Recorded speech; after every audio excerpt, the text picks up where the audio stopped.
قل هل يستوي الذين يعلمون والذين لا يعلمون إنما يتذكر أولو الألباب. بگو آیا کسانی که می‌دانند و کسانی که نمی‌دانند برابرند؟ همانا تنها خردمندان پند می‌پذیرند. حضرت رسول صلی الله علیه و سلم را الله سبحانه و تعالی آیه ها را نازل می کردن. آیه به تدریج قرآن نازل می شد، وحی به تدریج می آمدن، احکام به تدریج می آمدن. شیفتگان و تشنگان صدر اسلام، اصحاب رسول صلی الله علیه و سلم، مسلمانان اول سروران گرامی علم با تشنگی می گرفتن، بسیار با تشنگی آیه های قرآن را یاد می کردند و حفظ می کردند، در سفر و حضر احکام یاد گرفتند و به تک تک احکام الهی با جان و دل عمل کردند، با تمام وجود عمل کردند. نماز یک برپا شد، سروران گرامی و چه اندازه مایه روشنی چشم رسول الله و مایه روشنی چشم صحابه بود. ایمان آمد و الله سبحانه و تعالی ایمان نازل کردن و ایمانیات نازل کردن. صحابه ایمان آوردن به قرآن، به وحدانیت و عظمت و قدرت و بزرگی خدا و به آنچه که ایمان لازم بود به او که به ایمان بیاورند ایمان آوردن. و چه اندازه محبت خدا، عشق خدا در دل صحابه رضوان الله تعالی علیهم مجموعین موجود. صحابه و اهل بیت آن حضرت صلی الله علیه و سلم شیفته دین، عاشق دین، شیفته و عاشق محمد رسول الله صلی الله علیه و سلم، عاشق الله سبحانه و تعالی بودند. سیدنا علی رضی الله تعالی عنہ در کوچکی، سیدنا ابوبکر صدیق رضی الله تعالی عنہ در جوانی، سیده فاطمه رضی الله تعالی عنها، خدیجه الکبری رضی الله تعالی عنها، سیده فاطمه در کوچکی و سیده خدیجه عمر بالاتر از آن حضرت داشتن. در او عمر خود سیده عایشه، سیده حفصه، سایر ازواج مطهرات و بنات رسول الله، فرزندان آن حضرت و صحابه مهاجرین و انصار که بعداً انصار شد، همه اینها شیفته اسلام گرفت، اسلام با چنگ و دندان محکم گرفتن. غلام های مکه، غلام های مدینه، برده های صدر اسلام، کنیزان، سمیه ها و ام ایمن ها اسلام محکم گرفتن و گفتن که ما مرده بودیم الله ما را زنده کرد. خدا را شکر میکردن که ما گمراه بودیم نمردیم، ما هدایت شدیم، ما راه بلد نبودیم، خدا ما راه بندگی را بلد کرد، راه خودش را. جاهل بودیم، الله به ما علم و نور علم و نور معرفت به ما نصیب کرد. صحابه عالم شدن، کوچک و بزرگ، چوپانای صحابه، خرد و کلان، هر یک به یک اندازه، همه مساوی نبودن، همه یک اندازه علم نداشتن، ولی همه تشنه علم، محتاج علم، شیفته علم شدن. علم آمد، معرفت آمد، دانش آمد سروران گرامی. و یعلمکم ما لم تکونوا تعلمون، آنچه که نمیدانستن بلد بودن.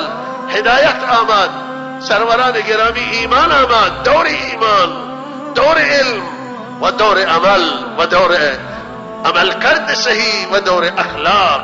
سروران گرامی یک بار دیگه در دنیا به وجود آمد، چنان دوری که نه دور گذشته شاهد این بود و نه دور آینده تا قیامت شاهد این خواهد شد. الله تعالی دور ما را مجدد با اون دور ملحق بگردانه و نزدیک بگردانه. چنان سروران گرامی صحابه شیفته علمن، فرزندان صحابه شیفته دانشن، شیفته علمن، شیفته قرآنن، حافظ قرآن، عالم قرآن، حافظ سنت، عالم سنت. لفظی که از زبان مبارکه حضرت خارج میشه کلمه یاد میکنند، می نویسند، قرآن می نوشتند، سنت ابتدا من شد که بنویسند برای تکتو که نوشتن، ولی بعد اجازه آمد برای نوشتن حدیث. حدیثا شبها می نشستند و تکرار می کردن. تمام زندگی آن حضرت علم بود، معرفت بود، روشنایی بود، هدایت بود. آن حضرت الگو القاری فضل الرحمن بگم قرآن چه زیبا تلاوت کردن. لقد کان لکم فی رسول الله اسوة حسنه. صحابه تمام تلاششون اینه که مانند آن حضرت نماز بخوانند، روزه بگیرن، حق زن و بچه را ادا بکنن، مانند آن حضرت صلی الله علیه وسلم در راه خدا با اخلاص بندگی کنند. آن حضرت را نمونه خود گرفتن. چه دوری بود سروران گرامی، چه زندگی آمد، چه حیات آمد. همه دنیا سروران گرامی متوجه نور الهی شد. قدرتمندان خواستین خاموش کنن، زورمندان که احساس میکردن برای حکومتشون خطر لشکر کشی کردن، وقتی که صحابه رسیدن به مرزهای ایران و فرمانده قشون ایرانی با او روبرو شد. صحابه حضرت مغیره رضی الله تعالی عنه با او روبرو شد و گفت شما چه کارید، برای چه هدفی آمدید؟ گفتم ما قوم بدبختی بودیم، گمراه بودیم، ما سنگ و گل عبادت می کردیم، ما جلد و پوست را می خوردیم. الله سبحانه و تعالی به من رحم کرد، برای بسوی ما از خود ما کسی را فرستاد که سبب هدایت ما شد. ما کنون خدای واحد لا شریک عبادت می کنیم. ما آمدیم تا شما را از تمدن غلط، از راه غلط، از راه اشتباه شما را نجات بدیم. صحابه آمدن تا ایرانی ها را از ظلم و از اسارت پادشاهان خلاص کنند. صحابه آمدن تا رومی ها را از برای کشور کشایی و ملک گیری و ریاست نیامدن، برای خزانه های ایران و روم نیامدن. صحابه آمدن تا رومی های برده و اسیر را از دست پادشاهان ظالم نجات بدن. صحابه خواستن به جنگ قبیله‌ای و برادر کشی و انسان کشی و بی‌عدالتی و ظلم و وحشت و جهل دنیا را نجات بدن. صحابه ناجی بودن. حضرت رسول صلی الله علیه وسلم ناجی بود، اهل بیت آن حضرت ناجی بودن. اینها برای نجات انسانیت و بشریت تلاش کردن در عالم اسباب و ناجی اصلی الله سبحانه و تعالی است. اصولا برای بیان این قضیه خوب است به این مطلب توجه بکنیم که خداوند مؤمنان زمان پیامبر صلی الله علیه وسلم را به عنوان میزان و معیار مؤمنان دیگر معرفی کرده است. میزان و معیاری برای ایمان همه انسانها، ایمان آنها را و راه و روش آنها را خداوند برای ما معیار قرار داده است. این گونه در قرآن میخوانیم فَإِنْ آمَنُوا بِمِثْلِ مَا آمَنْتُمْ بِهِ فَقَدْ اهْتَدَوْا. خطاب به کیست این آیه؟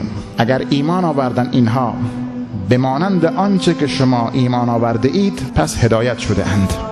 یعنی ایمان کسانی که در این آیه مورد خطاب هستند به مثل ما آمنتم بهی قطعا مقصود ایمان صحابه است. ایمان مؤمنانی که مورد خطاب هستند در این آیه مؤمنان زمان پیامبر صلی الله علیه وسلم که خداوند فرموده است اگر اینها مانند شما ایمان آوردند یا به آنچه که شما ایمان آورده اید ایمان بیاورند، بقیه یعنی کسان دیگر اگر به مانند شما ایمان بیاورند یا به آنچه که شما ایمان آورده اید ایمان بیاورند حالا هدایت شدند. و این شرط هدایت است که ایمان انسان مطابقت بکند با اون چهارچوب ایمانی که یاران پیامبر صلی الله علیه و سلم در اون بودند. و همچنین از لحاظ منهج و روش باز هم اینجا پیروی از راه و روش یاران پیامبر صلی الله علیه و سلم در قرآن شرط نجات توصیف شده است. اتباع یاران پیامبر بعد از اتباع خدا و رسول که ما میگوییم کتاب و سنت اصل هست در دین، بر مبنای فهم و درک و عمل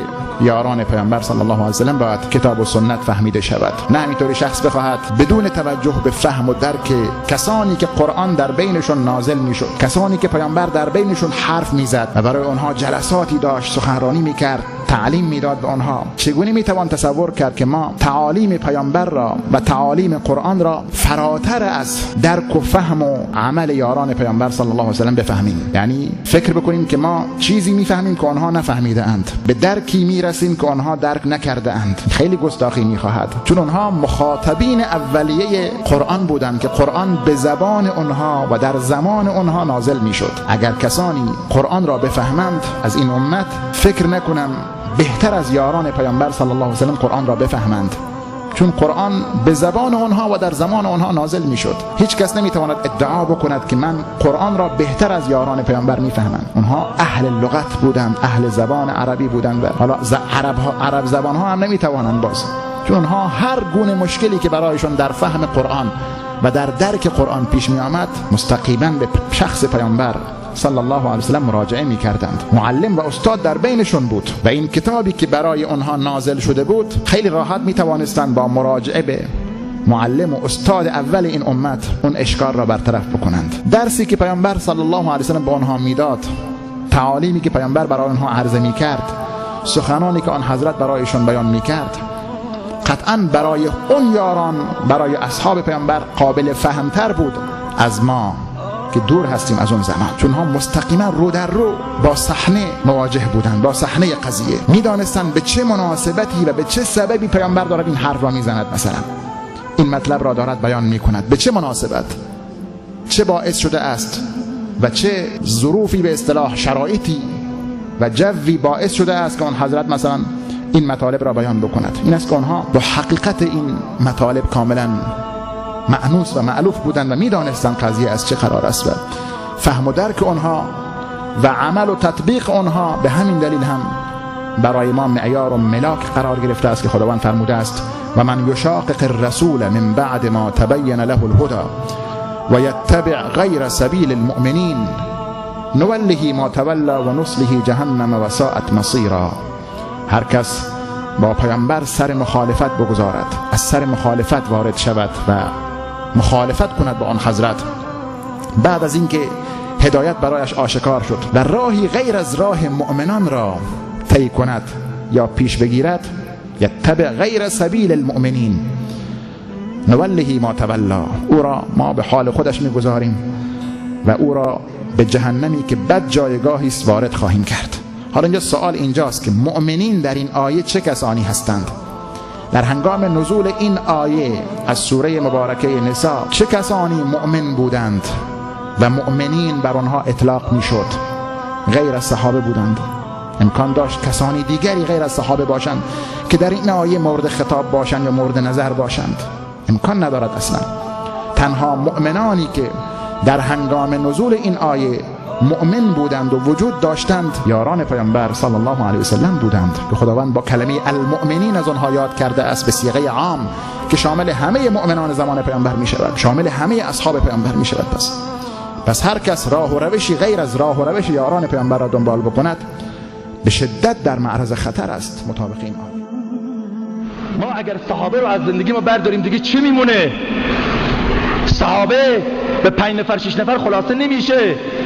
حسن و حسین کوچک بودن، علی خودش کوچک بود، فاطمه همزن بود. بسم الله الله اکبر. پس دینو به ایران کی آورد؟ امروز شما مسلمان اینجا دینو کی آورد؟ آیا عمر فاروق نبود؟ آیا رهنمودها، رشادتها، حماسه آفرینیها، دلاورمردی های صحابه نبود؟ ما هرچه داریم از صحابه داریم و جوان سنی باید معتقد به صحابه باشد، محب صحابه باشد و باید برای دفاع از صحابه، برای شناساندن صحابه، برای معرفی کردن فرهنگ صحابه، زندگی صحابه، اخلاق عمر، عدالت عمر، هویت عمر، صدق ابوبکر، حیای عثمان، اگر دانشجو، اگر کسبه، اگر معلم، اگر مولوی، اگر بازاری، اگر جوان اهل سنت بنشینه به خدا قسم باید روز قیامت جواب بده. اینه که اصحاب و یاران پیامبر علیه السلام، اونهایی که زندگی پیغمبر اکرم علیه السلام رو دیده بودن، یاد و ذکر اون بزرگوار نسبت به پروردگار که چگونه در هر حالت و شرایط خدا رو فراموش نمی کرد، نه در حالت خوشی و نه در حالت ناخوشی، در همه شرایط اون چیزی که مد نظر پیامبر بود علیه السلام که قلب او و وجود شریفش و زبانش و تمام اندام و اعضایش متوجه معبودش بود، چه توبه کردن، چه صبر و تحمل در برابر ابتلاها و آزمایشها، چه تقرب جستن با مدح و ثنای پروردگار دست و بالا بردن، راز و نیاز کردن، چه در میدان جهاد و چه در مسجد و چه در لحظات و شرایط دیگر. این بود که خود شاگردان پیغمبر هم علیه السلام در زمینه ورد و ذکر و یاد پروردگار از او درس گرفته بودند و در تمام شرایط زندگی خدا رو از یاد نمی بردن. در یکی از تعریف و توصیف هایی که از اصحاب و یاران پیامبر شده علیه السلام دقت بفرماییم. علی ابن ابی طالب رضی الله تعالی عنه هم قطاران خیش و برادران و همسنگران خیش رو تعریف و توصیف می‌فرمایند. بخشی از خطبه علی ابن ابی طالب هست در نهج البلاغه. متن این خطبه به عربی خونده میشه و ترجمه خواهد شد. می‌فرمایند لقد رأیت اصحاب محمد صلی الله علیه و سلم فما ارى احدا یشبههم منکم. این توصیه و این سخن و صحبت به کسانی است که در کوفه جزو اطرافیان و یاران علی ابن ابی طالب بودند. می‌فرمایند من اصحاب و یاران محمد علیه السلام رو دیدم، هیچ احدی از شما ای کسانی که با منید همانند اونها نیستید، شباهت به اصحاب محمد ندارید علیه السلام. لقد كانوا يصبحون شعثا غبرا. وقتی صبح میشد در نتیجه اون همه قیام های طولانی که در شب داشتن، اگر اونها رو در وقت صبح میدیدید موهای اونها ژولیده و در هم بود، هم بر چهره های اونها گرد و غبار نشسته بود و هم رنگ اونها از شدت گریه و آه و ناله و زاری در شب پریده بود. بعد میفرمایند و قد باتوا سجدا و قیاما. اونها در طول شب سرگرم بودن به سجود و قیام. یراوحون بین جباههم و خدودهم. گهی پیشانی و گهی گونه رو بر خاک میساییدن. و یقفون علی مثل الجمر من ذکر معادهم. چنان یاد قیامت میکردن که از یاد قیامت بی قرار و بی تاب میگشتن که انگار بر اخگر و پاره آتش ایستاده اند که قرار و آرام ندارن. کأن بین اعینهم رکب المعزا من طول سجودهم. گویا میان دو چشمانشون بر اثر سجده های طولانی مانند زانوهای بزها پینه بسته بود. آثار سجده رو مشاهده می کردید. و اذا ذکر الله حملت اعینهم حتی تبل جیوبهم.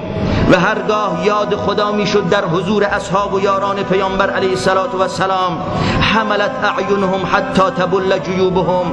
چنان می گریستن و اشک می ریختن که گریبانشون رو خیس می کردن. و مادو کما یمید الشجر یوم الریح العاصف خوفا من العقاب و رجاء للثواب. و چنان بر خود می لرزیدن مانند درختی که در روزی توفنده که چنان باد تندی می وزد و درختان رو تکان می دهد و می لرزاند، به خود می لرزیدن از شدت ترس از کیفر و عقوبت پروردگار و از شدت امید و دل بستن به رحمت و ثواب پروردگار. این گونه بودن اصحاب و یاران پیامبر علیه السلام. خدای عز و جل فرموده که من آتانی ولیا فقد آذنته للحرب. منتظر عذابهای گوناگون باشن که بیاره در پهلو خوابیده رسول الله، در جلوی روضه رسول الله قرار میگیرید. حضرت صدیق اکبر در آغوش رسول الله، فاروق اعظم زیر پای رسول الله دفن در روضه مقدس است. و تهمت به این صحابی عظیم الشان، تهمت قتل دخت رسول الله را میزنید. قدام از وحدت اسلام این عمر از این تهمت ها سانحه دور نمی شود. به خدا قسم برای شما بد است، برای شما بده. عمر است، او در پهلوی محمد رسول الله خابر. به خدا قسم حضرت عمر داغدار نمی شود. حضرت عمر در آغوش محمد صلی الله علیه و سلم. هر سالی میلیون ها انسان وقت در مواجهه رسول الله قرار میگیرن. به خدا قسم شان آنها میلرزد. دست و پا را بزرگترین محدثین، بزرگترین شمشیر زنان وقتی اونجا قرار بگیرن به خدا حواسشون باخته میشه، نمیدانن چطور صلات و سلام تقدیم کنن. هزاران صلات و سلام بر روان اصحاب رسول الله، اهل بیت رسول الله باشد. خدایا ما را با محبت اصحاب رسول، با محبت اهل بیت رسول زنده نگهدار. تمنا کرد پادشاه روم که من باید سربازان و مجاهدین اسلام رو ببینم اینا چی هن اصلا، معجوبه هستن، یه تعدادشون زنده دستگیرشون بکنید بیاریدش. اینا همش ضمن لشکر امیرالمومنین عمر بن الخطاب بودن و دعای حضرت عمر هم یه دعای عجیبی بود. تو مدینه بود دعا میکرد، میگو خدایا دفن در شهر پیامبرت و شهادت در راهت. صحابه عرض میکردن یا امیرالمومنین شهادت در راه خدا با شمشیر میگیرید برید، و تو مرگ در شهر پیامبرم میخوای. خودش میدونست چه دعا میکرد. توسط فیروز ابو لؤلؤ مجوسی ایرانی در نماز صبح خنجر دولب خورد زمانی که تو محراب ایستاده بود و وقتی ضربه خورد سوال کرد کی منو ضربه زدن؟ گفتن یک مجوسی. گفت الحمدلله که یک مسلمان منو ضربه نزد. دعاش مستجاب شد یا نشد؟ کجا خوابیده؟ داستانش یک بار گفتم. وقتی که ضربه خورد نامه فرستاد به ام المؤمنین عایشه، سلام فرستاد همراه پسرش عبدالله، گفت بابا برو سلام مادر برسون، بگو که امیرالمومنین ضربه خورده که امید داره شهید بشه و اجازه میخواد کنار رسول الله صلی الله علیه و سلم و بابای تو حجره تو اتاق اتاق مال توست، حق توست که اونجا دفن بشید. اجازه میخواد، اگه اجازه بدی بزرگواری میکنی اینجا دفن بشه. ام المؤمنین عایشه گفت برو سلام بابا برسون، بگو که یک اتاق مال توست. چون من شنیدم رسول الله صلی الله علیه و سلم میرفت بیرون میگفت که من و ابوبکر و عمر رفتیم، من ابوبکر و عمر آمدیم، من ابوبکر و عمر فلان کار کردیم. این دوتا اسم از لبش نمیفت. تعدادی از سربازان رو گرفتن، از جمله عبدالله ابن حذافه بود. پادشاه روم گفت که برای من سجده کن. بالاخره خیلی رفت تا اینکه دیگی پر از آب جوش کردن. یکی از یارانش و سربازاش فرمانده بود خودش انداختن تو آب جوش. گفت یا اون چیزی که میگم بکن یا مسیرت اینه. دستش گرفتن بردن اونجا، 2 تا قطره از دیدگانش سرازیر شد. گفت برش بگردونید، ترسید میخواد کرنش بکنه. گفت چی میگی حالا؟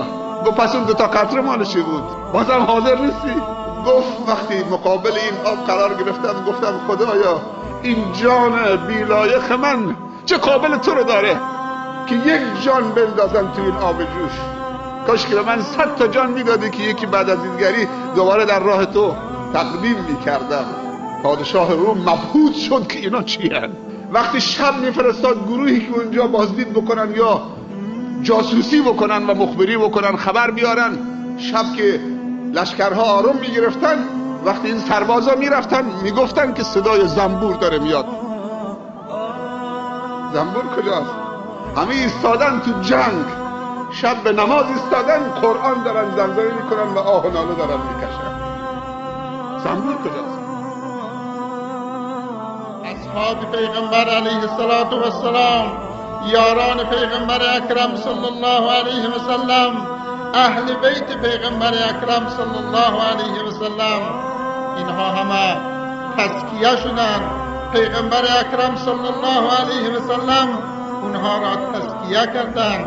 پیغمبر اکرم صلی الله علیه و سلم اصحاب، یاران و قوم خود را به صورتی درآوردند که از آلایش‌های دنیوی به دور بودند. شبها را با رکوع و با سجود به صبح میرساندند. هیچ وقت به طرف دنیا نرفتند. زهد و تقوا را به مثل پیغمبر اکرم صلی الله علیه و سلم اختیار کردند. اما خود پیغمبر هم علیه السلام رنج‌ها کشیدند، مشقت‌ها را تحمل کردند، مصائب را تحمل کردند برای این تزکیه اصحاب. و برای تزکیه ملت خود و قوم خود رنج ها کشیدند، مصائب را تحمل کردند. این تزکیه با آسانی به دست نیامد. دعاها کردند برای این امت و برای مؤمنین. اون دعایی که پیغمبر اکرم صلی الله علیه و سلم در حجة الوداع و آخرین حج پیغمبر اکرم صلی الله علیه و سلم برای این امت کردند، اون معروف و مشهور هست، همه میدانند. مسائل را در اونجا بیان فرمودند. در آخر میفرمایند الا هل بلغت، ای مؤمنین من مسائل را به شما رسوندم یا نرسوندم؟ همه شهادت دادند که شما امر خدا را و رسالت خدا را به ما رساندید و حق آن را هم ادا کردید.